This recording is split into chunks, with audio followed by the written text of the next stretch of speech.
Olá, pessoal. Eu sou a professora Marcela Monteiro, da Universidade Federal Rural da Amazônia.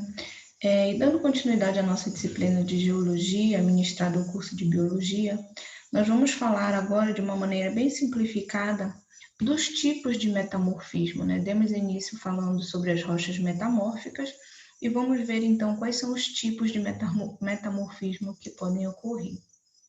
Bem, o primeiro tipo que eu coloquei aí para vocês é o chamado metamorfismo de contato. Esse metamorfismo ele ocorre nas rochas encaixantes, em locais onde o magma ele sofre intrusão. Então, como é que isso ocorre? Vocês sabem que o magma ele tem uma temperatura muito alta e nessas regiões de intrusão magmática, as regiões ao redor, elas acabam sendo influenciadas por essa alta temperatura do magma, né? O magma ele vai emanar calor para essa região aí ao redor.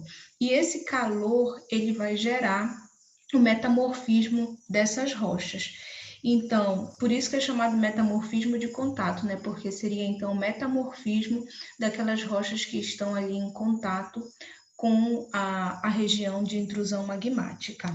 Esse metamorfismo, gente, ele tende a ocorrer num grau maior em níveis intermediários aí e em níveis superficiais da crosta, porque o contraste de temperatura nesses locais é muito grande, né? Em níveis intermediários e em níveis superficiais, não é normal uma elevada temperatura. Então, se existe ali a chegada de um material magmático que é muito quente, os minerais que estão ali daquelas rochas, eles realmente vão precisar se reequilibrar para se adaptar a essa nova condição, né? A esse calor. Então, por isso, ele tende a ter aí um alto grau, tá? Nessas regiões mais próximas aí da superfície ou em níveis intermediários da crosta, já que se a gente for pensar em regiões profundas, a temperatura já é normal, uma temperatura muito elevada. Bem, outro tipo de metamorfismo é o chamado metamorfismo regional. Apesar dele ter esse nome, gente, ele ocorre em regiões bastante extensas, tá? E ele alcança níveis bastante profundos da crosta. Geralmente ele ocorre nas regiões de cinturões orogênicos, né? Lembrem-se lá, orogenia é a formação de cadeias montanhosas. Então, é nos locais onde essas cadeias montanhosas se formam e também no limite das placas convergentes, que justamente são as zonas onde ocorre subducção. Por que isso? Porque quando uma placa ela mergulha sobre outra placa, que é o que acontece, né? Nos limites de placas convergentes, essa região de contato, ela vai ser aí uma região onde a temperatura e a pressão vão atuar de maneira muito intensa. Então, essa temperatura e essa pressão, eles vão deformar aquela rocha ali, aquela rocha pré-existente, né? No caso, que vai ser o protólito. E aí, o material desse protólito vai sofrer recristalização, vai ser formada uma nova textura aí, mineral, uma nova assembleia de minerais com uma nova textura, para que elas sejam adaptadas a essa nova condição. Então, esse é o tipo de metamorfismo regional. Diga-se de passagem, ele é um dos metamorfismos mais comuns, tá, que existem na crosta terrestre. O outro tipo é o metamorfismo de soterramento. Esse metamorfismo, gente, ele é bem simples.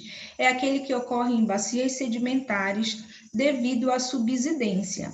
Então, quando o material está se depositando numa bacia sedimentar, o material que se deposita primeiro, ele vai acabar sofrendo uma pressão, né, daquele material que vai ser depositado posteriormente. Esse material que foi depositado por último, ele vai exercer um peso sobre aquele material que foi depositado previamente. Vocês podem observar aqui na figura.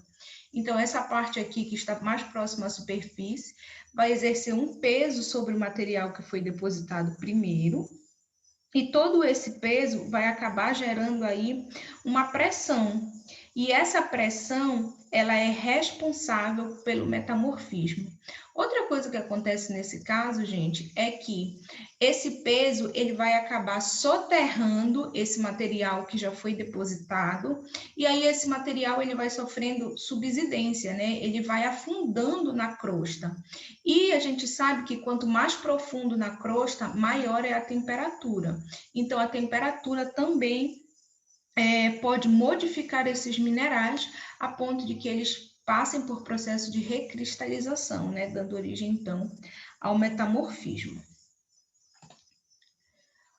Outro tipo é o metamorfismo hidrotermal, que é aquele que ocorre por conta da percolação das águas quentes em regiões de fratura ou nos espaços aí intergranulares das rochas.